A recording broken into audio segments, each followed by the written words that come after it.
tang na benta kito ki seng sniew lang ki seng dohlap nalebu jynar yang ki basa chana cha border Assam. Baik menem step lajar kito wai kali la syak syok syak dat kumde kumtai tang na benta jam kito he ki riu sim kabu ki riu thang snam ke jynar mangi upai ba te perlok wadu hagni por wadu lek cepo Assam namar ki Assam ki lapan up yang yu Khasi tang na benta kito ki riu sim kabu te dakan mau ba kat ba kene pat ba ka patja kene ka iaki nai pat lek cepo Assam mo yo ja kumde kumtai khamtam mangi ki basa china che border Assam te sngau ba nai pat lek cepo Assam ko Khasi jungi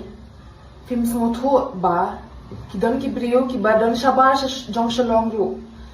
ngin ong yu kin mangi ki ni ki brio shanir ki don le he ni haba hai shash nong la jong ki le kum ni ki brio shanir ki kli ki sngo ba o kalong violence ba ka Meghalaya shani shatei ni hanga haban tribe ban darab jat ban ong em kam dei re kadi ki wi ki state kam dei re ka Meghalaya le kalong save ba menta ki le kum ni ki sho ak lumar ki brio dang ni ngap jari kan ni ke ibakile kinang le sho kidi kinni ki bang klam don kam don jam kide nga I'm very sure ru ki bon ha ki bri ki to ki bale drugs ki bale ki la yo lat ki la join lang to karali bakin na kin le ko mi kamod yo ban sho ki bri ki bang tip bang thao ki bri bon Assam